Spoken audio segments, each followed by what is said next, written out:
പരിശുദ്ധാത്മാവേ എന്നിൽ വന്നു നിറയണമേ. പരിശുദ്ധാത്മാവേ കൃപ ചൊരിയണമേ. പരിശുദ്ധാത്മാവേ ശക്തി പകരണമേ. പരിശുദ്ധാത്മാവേ കൃപ ചൊരിയണമേ. പരിശുദ്ധാത്മാവേ ശക്തി പകരണമേ. പരിശുദ്ധ പരമദിവ്യകാരുണ്യ നാഥനായ ഈശോയ്ക്ക് എന്നേരവും ആരാധനയും സ്തുതിയും പുകഴ്ചയും ഉണ്ടായിരിക്കട്ടെ.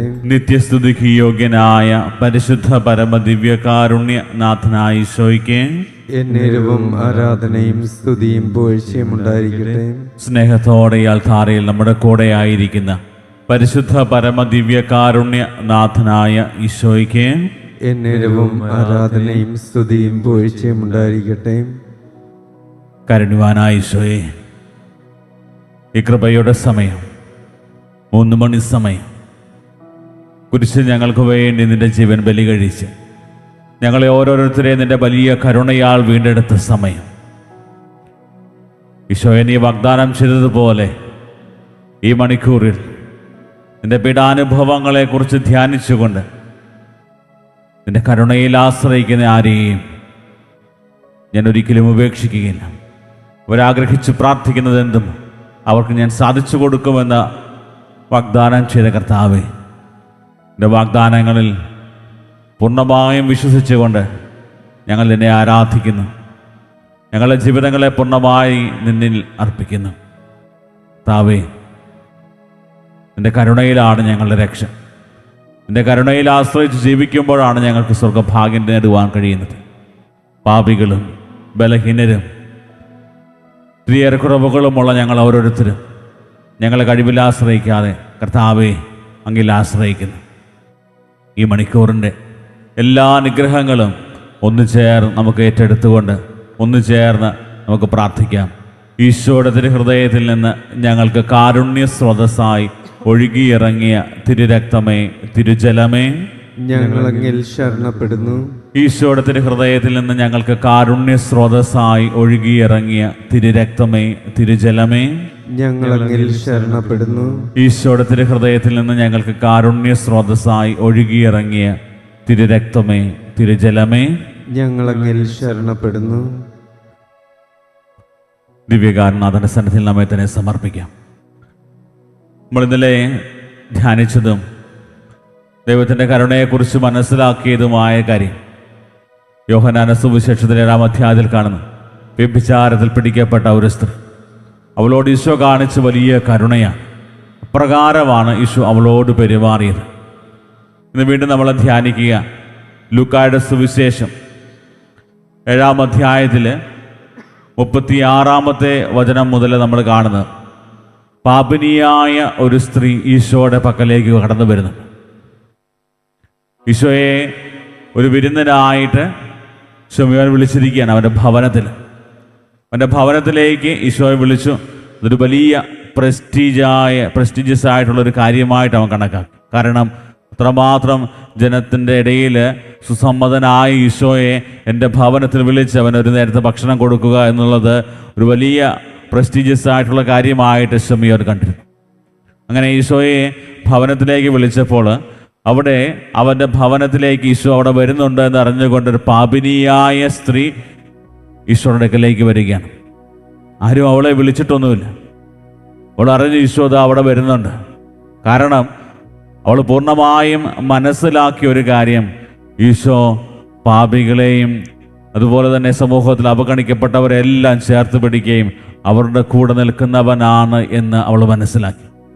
അവളുടെ പാപങ്ങൾ മോചിക്കാൻ കഴിവുള്ളവൻ ഈശോയാണ് എന്ന് മനസ്സിലാക്കി അവൾ പൂർണ്ണ ധൈര്യത്തോടെ ശിമയോന്റെ ഭവനത്തിലേക്ക് വരികയും ഈശോയുടെ അടുക്കൽ വന്ന് വചനം പറയുന്നത് അവൾ ഈശോയുടെ പാദത്തിനരികെ കരഞ്ഞുകൊണ്ട് നിന്നു.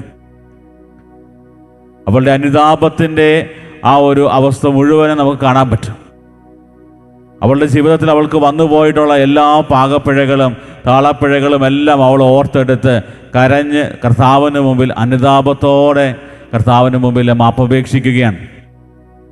വീണ്ടും അവൾ ചെയ്യുന്ന കാര്യങ്ങൾ, കണ്ണുനീര് കൊണ്ട് അവൾ അവൻ്റെ പാദങ്ങൾ കഴുകുകയും തലമുടി കൊണ്ട് തുടയ്ക്കുകയും ചുംബിക്കുകയും സുഗന്ധതൈലം പൂശുകയും ചെയ്തു. അവളെ സംബന്ധിച്ചിടത്തോളം അവൾക്ക് തൻ്റെ പ്രായശ്ചിത്തം, അവൾ ചെയ്ത പാപങ്ങൾക്കൊക്കെ പ്രായശ്ചിത്തമായിട്ട് കർത്താവിനെ ശുശ്രൂഷിക്കുക, അതാണ് അവൾ ഏറ്റവും കൂടുതൽ ആഗ്രഹിച്ചത്. അവളുടെ അതിൻ്റെ സ്നേഹപ്രകടനം മുഴുവനും അവിടെ കാണാൻ പറ്റും. മനസ്സ് തുറന്ന് ദൈവത്തെ സ്തുതിച്ച് ആരാധിച്ച് ദൈവം നൽകിയ അനുഗ്രഹങ്ങൾക്ക് കർത്താവിൻ്റെ കൂടെ ആയിട്ടുള്ള ആ ഒരു വലിയ സൗഭാഗ്യം അനുഭവിച്ചുകൊണ്ടാണ് അവൾ ഓരോ കാര്യങ്ങളും ചെയ്യുന്നത്. പക്ഷേ ഈ ഒരു പ്രവൃത്തിയെ കൃത്യമായിട്ട് മനസ്സിലാക്കാൻ സാധിക്കാതെ പോയ മറ്റൊരു വ്യക്തിയെ കൂടെ വചനം പറയുന്നുണ്ട്. അത് ശിമയോൻ തന്നെയാണ്. ശിമയോൻ്റെ ഭവനത്തിലേക്ക് ഈശോയെ വിരുന്നിന് ക്ഷണിച്ചു. പക്ഷേ ശിമയോൻ മനസ്സിൽ വിചാരിക്കുന്ന കാര്യം ഇതാണ്: ഇവനൊരു പ്രവാചകനാണെങ്കിൽ തന്നെ സ്പർശിക്കുന്ന സ്ത്രീ ആരെന്നും ഏത് തരക്കാരിയെന്നും അറിയുമായിരുന്നു. ശിമയോൻ്റെ ആ വില കുറഞ്ഞ മനോഭാവത്തെ ഈശോ മനസ്സിലാക്കുന്നുണ്ട്. ഇവളൊരു പാപിനിയാണ്, ഞാൻ ശ്രേഷ്ഠനാണ്, ഞാൻ എല്ലാം തികഞ്ഞവനാണ്, ഞാൻ നല്ലതാണ് എന്ന് ചിന്തിക്കുകയും മറ്റുള്ളവരൊക്കെ മോശമാണ് അല്ലെങ്കിൽ അവരുടെ സ്റ്റാൻഡേർഡ് വളരെ കുറഞ്ഞതാണ് എന്നൊക്കെ ചിന്തിക്കുന്ന ഒത്തിരിയേറെ ആളുകളെ കാണാൻ പറ്റും. ഈ ശിമയോനെ പോലെ പലപ്പോഴും നമ്മളും ചിന്തിക്കാറുണ്ട്. അവരുടെ ജീവിതത്തിൽ അവർ ഒത്തിരി പാപം ചെയ്തവരാണ്. സമൂഹം അവരെ ഒരു പാപിനി എന്ന നിലയിൽ ലേബൽ ചെയ്തിട്ടുണ്ടെങ്കിലും ശിമയോൻ ചിന്തിക്കുന്നത് ഇവനൊരു പ്രവാചകനാണെങ്കിൽ ഇവൾ ഏത് തരക്കാരിയാണ്, എങ്ങനെയുള്ളവളാണ് എന്ന് മനസ്സിലാകും. കാരണം അക്കാലത്ത് പാപിനിയായ ഒരു വ്യക്തിയുടെ ആ സ്പർശനം തൊട്ട് കഴിഞ്ഞാൽ പോലും ആ വ്യക്തി തൊടുന്ന സ്പർശനം കിട്ടുന്ന ആൾ മലിനമാകും എന്നുള്ളൊരു കൺസെപ്റ്റൊക്കെ ഉണ്ടായിരുന്ന കാലഘട്ടമാണ്. അങ്ങനെ ഇരിക്കുന്ന സാഹചര്യത്തിൽ അവളൊരു പാപിനിയാണ്, അവൾ തൊട്ടാൽ ഈശോ അശുദ്ധമാകുമെന്നുള്ള ചിന്തയോടുകൂടിയൊക്കെയാണ് ശിമയോന് ചിന്തിക്കുക. പക്ഷേ അതിന് വിപരീതമായിട്ട് ശിമയോൻ്റെ ആ ഒരു മനസ്സിലെതിപ്പ് മനസ്സിലാക്കി ഈശോ അവളോട് ശിമയോനോട് പറയാം, നീ ഈ സ്ത്രീയെ കാണുന്നല്ലോ, ഞാൻ നിൻ്റെ വീട്ടിൽ വന്നു, കാല് കഴുകുവാൻ നീ എനിക്ക് വെള്ളം തന്നില്ല, എന്നാൽ ഇവൾ കണ്ണുനീര് കൊണ്ട് എൻ്റെ കാല് കഴുകുകയും തലമുടി കൊണ്ട് തുടയ്ക്കുകയും ചെയ്തു. നീ എനിക്ക് ചുംബനം തന്നില്ല, എന്നാൽ ഞാനിവിടെ പ്രവേശിച്ചതു മുതൽ എൻ്റെ പാദങ്ങൾ ചുംബിക്കുന്നതിൽ നിന്ന് ഇവൾ വിരമിച്ചിട്ടില്ല. എൻ്റെ തലയിൽ തൈലം പൂശിയില്ല, ഇവളോ പാദങ്ങളിൽ സുഗന്ധതൈലം, എൻ്റെ പാദങ്ങളിൽ സുഗന്ധതൈലം പൂശിയിരിക്കുന്നു. കാരണം ഒരു വലിയ പ്രസ്റ്റീജിയസ് ഇഷ്യൂ ആയിട്ട് ഈശോയെ ഭവനത്തിലേക്ക് സ്വീകരിക്കുകയും അതേസമയത്ത് ആതിഥ്യ മര്യാദകളെല്ലാം മറന്നുപോയ ശിമയോനെ വീണ്ടും ഓർമ്മപ്പെടുത്തുകയാണ്. പക്ഷെ അനുതാപത്തോടെ ഈശോയെ സമീപിച്ച ഈ ഒരു സ്ത്രീ ചെയ്ത ഓരോ കാര്യങ്ങളും അവളുടെ പാപമോചനത്തിനുള്ള അല്ലെങ്കിൽ രക്ഷയ്ക്കുള്ളൊരു വലിയ മാർഗമായിട്ട് മാറുകയാണ്. ഓരോ കാര്യങ്ങളും ഈശോയുടെ പാദങ്ങൾ ചുംബിച്ചതും കണ്ണുനീര് കൊണ്ട് ഈശോയുടെ പാദങ്ങൾ കഴുകിയതും സുഗന്ധതൈലം പൂശിയതുമെല്ലാം ഈശോയെ ഹൃദയത്തിൽ സ്വീകരിച്ചതിന് തുല്യമാണ്. വീണ്ടും ഈശോ അവളോട് പറയുന്നത്, അതിൻ്റെയൊക്കെ പരിസമാപ്തിയിൽ ഈശോ പറഞ്ഞു വയ്ക്കുന്നത്, ഇവളുടെ നിരവധിയായ പാപങ്ങൾ ക്ഷമിക്കപ്പെട്ടിരിക്കുന്നു, എന്തെന്നാൽ ഇവൾ അധികം സ്നേഹിച്ചു. പ്രിയപ്പെട്ടവരെ, നമ്മുടെയൊക്കെ ജീവിതത്തിലേക്ക് നമ്മൾ നോക്കുകയാണെങ്കിൽ ഈശോയെ അധികം സ്നേഹിച്ച ഈ ഒരു വ്യക്തിയെ ഈശോയും എന്തുമാത്രം സ്നേഹിക്കുന്നുണ്ട്. സമൂഹം അവഗണിച്ചിട്ടുണ്ടാവും, ആളുകൾ അവഗണിച്ചിട്ടുണ്ടാവും, അവളെ പരിത്യക്തിയാക്കിയിട്ടുണ്ടാവും. പക്ഷേ ഈശോ പറയുന്നത് അവൾ അധികം സ്നേഹിച്ചു, അതുകൊണ്ട് അവളുടെ പാപങ്ങൾ മോചിക്കപ്പെട്ടിരിക്കുന്നു. ഈശോ പാപവിമോചകനാണെന്നും പാപങ്ങൾ മോചിക്കാൻ കഴിവുള്ളവനാണെന്നും എന്നെ സ്നേഹത്തോടെ ചേർത്ത് പിടിക്കുന്നവനാണെന്നും പൂർണ്ണമായും അറിഞ്ഞുകൊണ്ട് ഈ ഒരു സ്ത്രീ ഈശോയുടെ അടുക്കലേക്ക് വരിക. പ്രിയപ്പെട്ടവരെ, നമ്മുടെയൊക്കെ ജീവിതത്തിലും ഇതുപോലെയുള്ള ഒരു വലിയ വിശ്വാസ സ്ഥിരത നമുക്ക് ആവശ്യമാണ്. ആരെങ്കിലും എന്തെങ്കിലും പറഞ്ഞുകൊള്ളട്ടെ, എൻ്റെ വിശ്വാസം ഞാൻ കാത്തു സൂക്ഷിക്കും, ഈശോയോടുള്ള എൻ്റെ സ്നേഹം ഞാൻ എപ്പോഴും പ്രഘോഷിക്കും, അത് ഞാൻ പ്രകടിപ്പിക്കും എന്നുള്ള വലിയ ബോധ്യത്തോടെ നമ്മുടെയൊക്കെ വിശ്വാസ ജീവിതത്തിൽ ആഴപ്പെടുവാൻ നമുക്ക് സാധിക്കാറുണ്ട്.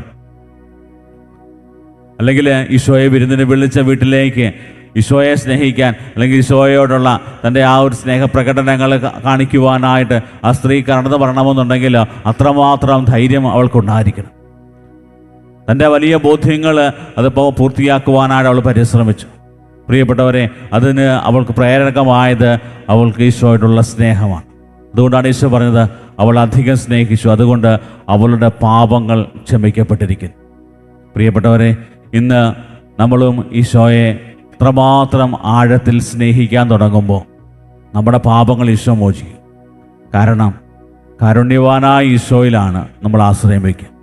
കരുണയുള്ള ഈശോ, സ്നേഹമുള്ള ഈശോ, നമ്മൾ എത്രമാത്രം മനസ്സ് തുറന്ന് നമ്മൾ സ്നേഹത്തോടെ ചേർത്ത് പിടിക്കും. നമ്മൾ ഏത് അവസ്ഥയിലാണെങ്കിലും പലപ്പോഴും സാത്താൻ നമ്മുടെ ജീവിതത്തിലേക്ക് തരുന്ന ഏറ്റവും വലിയൊരു പ്രലോഭനമാണ്, നീ പാപം ചെയ്തു, നീ നശിച്ചു പോകും, നീ സ്വർഗരാജ്യത്തിൽ പ്രവേശിക്കത്തില്ല, നിന്റെ പാപങ്ങളാൽ നീ വലിയ ദുരന്തത്തിലേക്കാണ് പോകുന്നതെന്നൊക്കെ പറഞ്ഞുകൊണ്ട് നമ്മളെ നിരാശയുടെ പടുകുഴിയിലേക്ക് നയിക്കുന്നത് സാധാരണ വലിയ പ്രലോഭനമാണ്.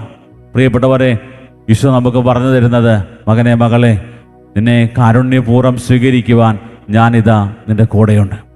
കാരുണ്യപൂർവ്വം നിന്നെ സ്വീകരിക്കുവാൻ, നിന്റെ തിരിച്ചുവരവിൽ സ്വർഗം സന്തോഷിക്കുന്നു. ഞാൻ ഏറ്റവും അധികം സന്തോഷിക്കുന്നത് നീ അനുതാപത്തോടെ തിരിച്ചു വരുമ്പോഴാണ്.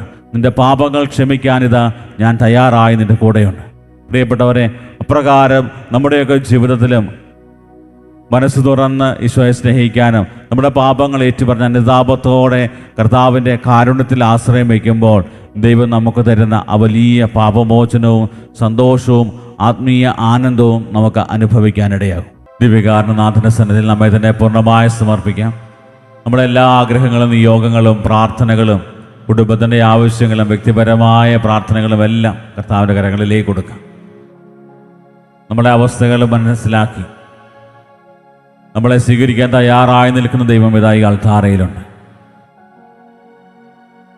മറ്റുള്ളവർ നമ്മളെക്കുറിച്ച് എന്ത് പറഞ്ഞാലും നമ്മളെ ആഴത്തിൽ മനസ്സിലാക്കി നെഞ്ചോട് ചേർത്ത് പിടിക്കുന്ന നല്ല തമ്പുരാൻ നമ്മുടെ കൂടെയുണ്ട്. ദൈവം തരുന്ന വലിയ ഉറപ്പാണ്, മകനെ മകളെ, നീ വിഷമിക്കേണ്ട, ഞാൻ നിൻ്റെ കൂടെയുണ്ട്. നീ ഭയപ്പെടേണ്ട, ഞാൻ നിൻ്റെ കൂടെയുണ്ട്. ഈ ലോകത്തെ മുഴുവൻ സൃഷ്ടിച്ച് പരിപാലിച്ച്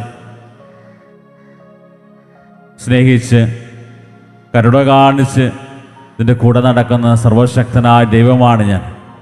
ആ ഒരു വലിയ ബോധ്യമാണ് കർത്താവ് നമുക്ക് തരിക.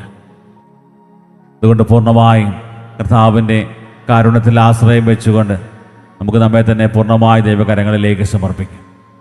ലോകത്തിൻ്റെ വിവിധ ഭാഗങ്ങളിലിരുന്ന് ഓൺലൈനിലൂടെ ഈ ശുശ്രൂഷയിൽ പങ്കെടുത്ത് കർത്താവിൻ്റെ കരുണയ്ക്ക് വേണ്ടി പ്രാർത്ഥിക്കുന്നവരുടെ നിയോഗങ്ങൾ സമർപ്പിക്കുന്നു.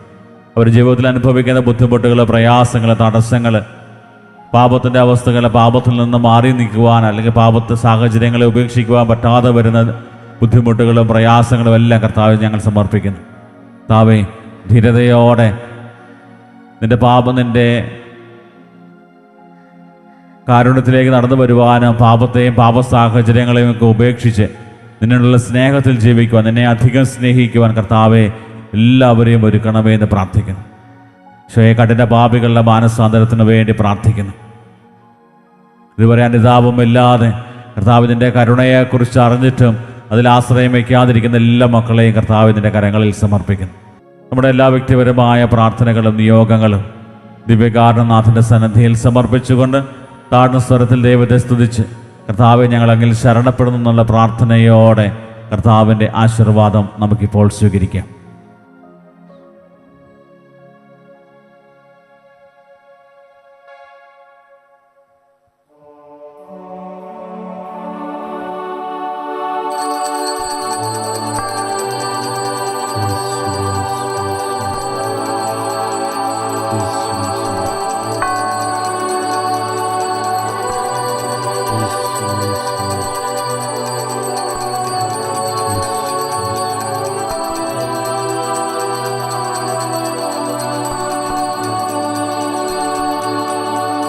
പരിശുദ്ധ പരമമാ ദിവ്യകാരുണ്യമേ,